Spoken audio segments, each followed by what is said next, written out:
நம்ம தொடர்ந்து வந்து பார்த்தீங்கன்னா கவர்மெண்ட் ஸ்கீம்ஸ்லாம் வந்து பார்த்துட்டு இருக்கோம். இன்னைக்கு வந்து பார்த்தீங்கன்னா 2 முக்கியமான விஷயத்தை பார்க்க போகிறோம். ஒன்று வந்து பார்த்தீங்கன்னா மகளிர் உரிமை தொகையை வந்து 2500 ரூபா பற்றி நிறைய பேர் கேட்குறாங்க.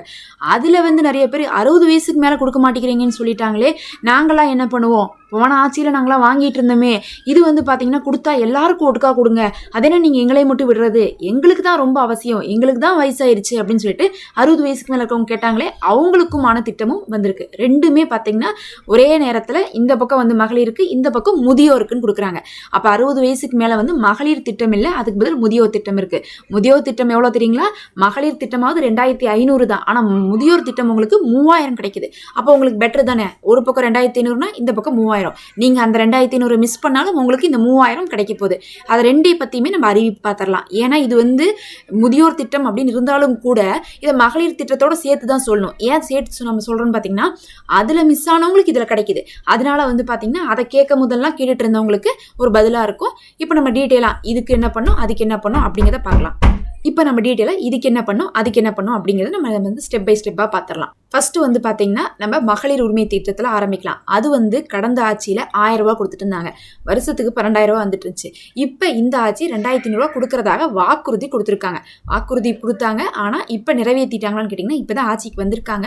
இவங்களால நிறைவேற்ற முடியுமா அப்படிங்கக்கூடிய ஒரு பெரிய கேள்வி வந்திருக்கு. காரணம் என்னன்னா, 1,00,000 கோடி ஏற்கனவே கடன் இருக்கு. கடன் இருக்கக்கூடிய நிலையில இவங்க வந்து என்ன பண்ணியிருக்காங்க, வாக்குறுதி கொடுத்துருக்காங்க. கடன் இருக்கிறது முன்னாடியே தெரியுமான்னு கேட்டால் கண்டிப்பாக தெரியும், தெரிஞ்சுதான் வந்து வாக்குறுதி கொடுத்துருக்காங்க. இருந்தாலும் வந்து பார்த்தீங்கன்னா இப்போ ஆட்சிக்கு வந்ததுக்கு பிறகு இதை வந்து சமாளிக்க முடியுமா அப்படின்னு சொல்லிட்டு இன்னைக்கு எல்லாராலையும் கேள்வி எழுப்பப்பட்டிருக்கு. இது சாத்தியமா?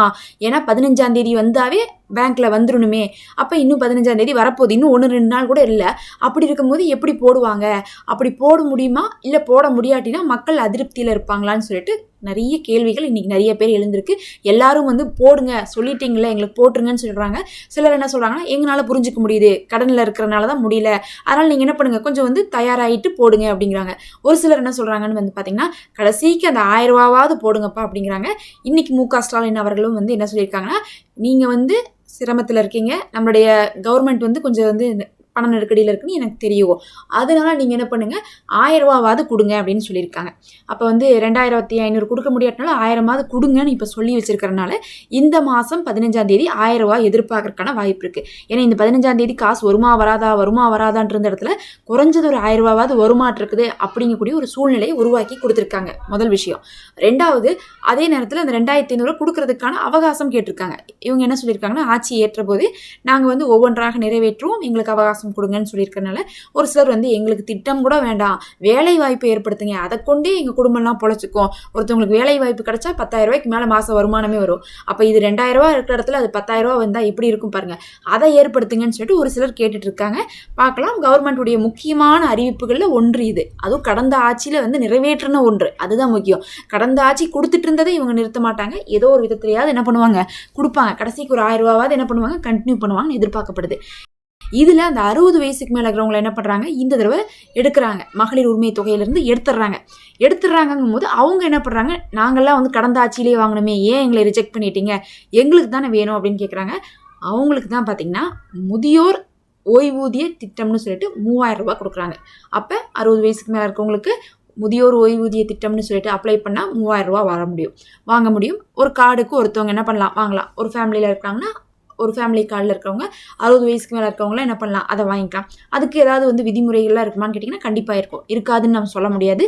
இதை வந்து இன்னும் அவங்க அனௌன்ஸ் பண்ணலை. ஆனால் நம்ம என்ன எதிர்பார்க்கலாம்னு தெரியுங்களா, நாம் இதை கொண்டு போய் மகளிர் உரிமை திட்டத்தோட கம்பேர் பண்ணி பார்த்தோம்னா அதில் இருக்கிற ரெஸ்ட்ரிக்ஷன் எல்லாம் இதுலேயும் பொருந்தும். இப்போ அது என்னென்ன ரெஸ்ட்ரிக்ஷன் பார்க்கலாம். போன இதுலேயே நம்ம பார்த்துருப்போம், மகளிர் உரிமையில் நம்ம என்னென்ன சொல்கிறோம், மகளிர் உரிமை தொகை அப்படிங்கிறது கவர்மெண்ட் ஜாபில் வேலையில் இருக்கக்கூடிய மகன்களோ இல்லை வந்து குடும்பத்தினரோ இருந்தால் அவங்களுக்கு கிடைக்காதுன்னு சொன்னோமோ, அதே மாதிரி தான் வந்து பார்த்திங்கன்னா முதியோர் ஓய்வூதிய திட்டமும் கவர்மெண்ட் ஜாபில் இருக்கிறவங்களுடைய ஃபேமிலி மெம்பர்ஸ்க்கு கிடைக்கிறதுக்கு வாய்ப்பு இல்லை. ஏன்னா உங்கள் மகனோ இல்லை உங்கள் குடும்பத்தை சேர்ந்தவங்களோ கவர்மெண்ட் ஜாபில் நல்லா இருக்காங்க, அப்புறம் எதுக்கு உங்களுக்கு அப்படின்னு சொல்லிட்டு கொடுக்க மாட்டாங்க. ஏன்னா அவங்களுக்கு வந்து ஸ்டேட் கவர்மெண்ட்டோ சென்ட்ரல் கவர்மெண்ட்டோ அவங்க என்ன பண்ணியிருப்பாங்க, அதன் மூலமாக நல்லா வந்து சம்பாதிச்சுட்டு இருப்பாங்க. அதுலேயும் வந்து பார்த்திங்கன்னா சம்மந்தப்பட்ட நபரே ஒரு ஸ்டேட் கவர்மெண்ட்டோட சென்ட்ரல் கவர்மெண்ட் ஜாபில் வேலையில் இருந்துட்டு அப்புறம் ரிட்டையர் ஆகிருக்காங்கன்னா அவங்களுக்கு கிடைக்கிறதுக்குலாம் வாய்ப்பு இல்லை. ஏன்னா அதுலேருந்து பென்ஷன் பென்ஷன்லாம் வந்துட்டு தான் இருக்கும். நிறைய சலுகைகள் இருக்குது. ஸ்டேட் கவர்மெண்ட்லேயும் சென்ட்ரல் கவர்மெண்ட்லேயும் ஜாபில் வேலைக்கு இருக்கவங்களுக்கு நிறைய விதத்தில் சலுகைகள் இருக்குது. அதனால இந்த சலுகைகள் கிடைக்காது. அப்படி வந்து பார்த்திங்கன்னா ஒன்று கவர்மெண்ட் ஜாப் ஒதுக்குவாங்க. ரெண்டாவது வந்து பார்த்திங்கன்னா நிறைய பேர் வந்து வருமானம் சம்பாதிக்கக்கூடியவங்களாம் வீட்டில் இருக்கும்போது, வீட்டில் இருக்கிறாங்கன்னா ஒரு ரேஷன் கார்டு இருக்குது. அந்த ரேஷன் கார்டில் இப்போ உங்களுக்கு 2 மகன் இருக்குது, நீங்கள் வந்து அப்பா அம்மா இருக்கிறீங்க, ஒரு குடும்பம் இருக்குன்னா வீட்டில் இருக்கிறவங்க நிறைய பேர் சம்பாதிக்கிறாங்க. அப்படிங்கும்போது என்ன பண்ணுவாங்கன்னா அப்போவும் உங்களுக்கு கிடைக்கிறதுக்கான வாய்ப்புகள் குறையும். அது இல்லாமல் உங்களுடைய ரேஷன் கார்டெல்லாம் பொறுத்து உங்களுக்கு குறைய வாய்ப்பு இருக்குது. ஏன்னா மகளிர் உரிமை திட்டம் வந்து எதை வச்சு வந்து எடுக்கிறாங்கன்னா ரேஷன் கார்டுடைய அடிப்படையில் எடுக்கிறாங்க. ஒரு ரேஷன் கார்டில் இருக்கிற ஒரு பெண்மணிக்கு தான் கொடுக்குறாங்க. அப்போ ஒரு ரேஷன் கார்டில் இருக்கிறவங்க அப்படின்னு பார்க்கும்போது அந்த ரேஷன் கார்டில் இருக்கக்கூடிய மற்ற நபர்கள் என்ன பண்ணுறாங்க அப்படிங்கக்கூடியதை வச்சு தான் இந்த பெண்மணிக்கு கொடுக்குறாங்க. இந்த பெண்மணிக்கு காசு கொடுக்கணுன்னா கூட மற்ற நபர்களை பார்க்குறனால அந்த முதியோருக்கு காசு கொடுக்கணுன்னா கூட மற்றவங்களையும் பார்ப்பாங்க. அப்போ அது வந்து எப்படி வரும் அப்படிங்கிறது நம்ம பார்க்கலாம். அதனால வந்து ஒரே கார்டில் இருக்கிறவங்க வந்து மகளிரும் வாங்கிப்பாங்க, ஒரே கார்டில் இருக்கிறவங்க வந்து பெண்களும் வாங்கிப்பாங்களான்னு பார்த்தா அந்த மாதிரிலாம் இவங்க கொடுக்குறதுக்கு வாய்ப்பு இல்லை. ஏதோ ஒன்று தான் வந்து என்ன பண்ணுவாங்க, கொடுப்பாங்க. அப்போ வந்து நம்ம வந்து இந்த பக்கம் டபுள் டமாக்கா கிடைக்கும்லாம் நினைக்க முடியாது. கண்டிப்பாக வந்து பார்த்திங்கன்னா நிறைய வரம்புகள் கொடுத்துருப்பாங்க. அந்த வரம்புகளுக்கு உட்பட்டு தான் என்ன பண்ண முடியும், வாங்க முடியும். அப்போ இதில் வந்தவங்க அதில் வரமாட்டாங்க, அதில் வந்தவங்க இதில் வரமாட்டாங்க. ஒரே குடும்பத்தை சேர்ந்தவங்களுக்கு இதுலேயும் அதுலேயும் மாற்றி கொடுக்க மாட்டாங்க. இதெல்லாம் இல்லாமல் வந்து பார்த்திங்கன்னா சொந்த வீடு அந்த மாதிரிலாம் வந்து ஒரு லிஸ்ட் வச்சுருப்பாங்க. சொந்தமாக கார் வச்சுருக்கிறது, அவங்கள்ட்ட வந்து இவ்வளோ வந்து பேங்க்கில் வந்து ஒரு சேவிங்ஸ் இருக்குது, இல்லை வந்து இவ்வளோ வந்து அவங்க டேக்ஸ் கட்டிகிட்டு இருக்காங்க, இவங்க எப்படிலாம் இருக்காங்கன்னு சொல்லிட்டு ஒரு பெரிய ஒரு இது வச்சுருப்பாங்க. அதை வச்சு தான் வந்து என்ன பண்ணுவாங்க, கடந்த ஆட்சியில் மகளிர் உரிமை தொகையை கொடுத்தாங்க. அப்போ இந்த தடவை அந்த முதியோர் ஓய்வூதிய திட்டமும் அந்த மாதிரி தான் கொடுக்கறதுக்கான வாய்ப்பு இருக்குது. அப்போ மகளிருக்கு என்னென்ன ரெஸ்ட்ரிக்ஷன் இருக்கோ அதே மாதிரி வந்து முதியோர்களுக்கும் இருக்கும். ஆனால் அதில் நான் வாங்கிட்டு இருந்தேன் இப்போ எனக்கு இல்லையே அப்படின்னு நீங்கள் கவலைப்பட வேணாம். உண்மையாலுமே நீங்கள் எலிஜிபிள் கேண்டிடேட்டாக இருந்தால் உங்களுக்கு கிடைக்கிற மாதிரி ஏற்பாடு பண்ணிடுவாங்க. அதில் நீங்கள் வாங்கிட்டு இருந்தீங்கன்னா என்ன பண்ணியிருப்பீங்கன்னா ஒரு கார்டில் இருக்கிற ஒருத்தவங்க தான் வாங்கியிருப்பீங்க. அதே மாதிரி நீங்கள் இந்த தடவையும் ஒரு கார்டில் இருக்கிற ஒருத்தவங்க முதியோர் திட்டத்துக்கும் நீங்கள் வந்து எலிஜிபிள் ஆயிடுவீங்க. அதனால் ஆல்ரெடி வாங்கிட்டு இருந்தவங்க எலிஜிபிள் கேட்டகரியில் இருக்கிறவங்களுக்கு பிரச்சனை இல்லை. அது இல்லாமல் புதுசாக யாராவது நுழையணும்னு பார்க்கும்போது அவங்க வந்து அந்த க்ரைட்டீரியாக்குள்ளெல்லாம் வந்து மேட்ச் ஆகிற மாதிரி இருக்கணும். நிறைய வந்து பார்த்தீங்கன்னா உங்களுக்கு கவர்மெண்ட் ஸ்கீம்ஸ்லாம் வந்து ஒருத்தவங்களுக்கு கிடைச்சா ஒருத்தவங்களுக்கு கிடைக்காத மாதிரி தான் இருக்கும் குடும்பத்தில். அப்படி கொடுத்தா மட்டும்தான் எல்லாருக்கும் கிடைக்கிற மாதிரி இருக்கும். ஒரே குடும்பத்திலே எல்லாமே போயிருச்சுன்னா கிடைக்காம போயிருங்கிறனால இப்படி பண்ணியிருப்பாங்க. அப்போ 2500 ரூபா இந்த பக்கம், 3000 ரூபா அந்த பக்கம், ஒரே மாதத்தில் வந்து பார்த்திங்கன்னா இவங்களுக்கு இப்படி விழுகும், அவங்களுக்கு அப்படி விழுகும். எதுவாக இருந்தாலும் பேங்க்கில் தான் போடுவாங்க. ஏன்னா வந்து பார்த்திங்கன்னா இது கையில் கொடுக்குற காசு இல்லை. இதே பொங்கல் பரிசில் எப்படி கொடுப்பாங்க, நம்ம வந்து ரேஷன் கடைக்கு போவோம், போனோம்னா அவங்க வந்து பொருளை கொடுத்து காசை கொடுத்து அனுப்பிச்சிடுவாங்க.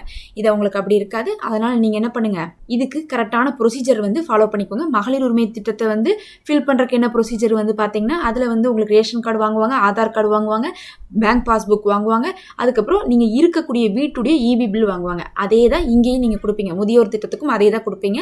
உங்கள் குடும்பத்தில் இருக்கக்கூடிய நபர்களுடைய டீட்டெயில்ஸும் சேர்த்து கொடுப்பீங்க. இப்படி கொடுத்தா போதும். இதை வச்சு என்ன பண்ணிடுவாங்க, உங்களுக்கு அந்த ஸ்கீம்ஸ்குள்ளே கொண்டு வந்துருவாங்க.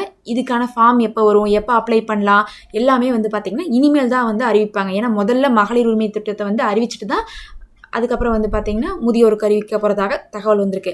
அதனால் சீக்கிரமே அடுத்தடுத்து அறிவிப்புகள் வரும். வந்தால் என்னென்ன செய்யணும், எப்படி பண்ணணும், ஈஸியாக பண்ணுற மாதிரி தான் கொடுப்பாங்க. ரொம்பலாம் கஷ்டம்லாம் இருக்காது.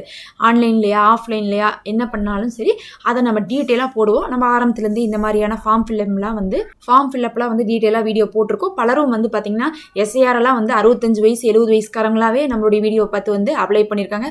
ரொம்ப எளிமையாக சொல்லித்தராங்கம்மா அப்படின்னு தான் சொல்லித்தராங்க. நிறைய பேர் கமெண்ட் பண்ணியிருக்காங்க. அதனால் உங்களுக்கு எது வந்தாலும் ஈஸியாக சொல்லித்தருவோம். கண்டிப்பாக மறக்காமல் சப்ஸ்கிரைப் பண்ணிக்கோங்க. இந்த வீடியோவுக்கு ஒரு லைக் கொடுத்துக்கோங்க. நம்ம சேனலில் மெம்பர்ஷிப் இருக்குது. விரும்புகிறவங்க ஒரு சப்போர்ட்டாக இருக்கட்டும், அதில் ஜாயின் பண்ணிக்கோங்க.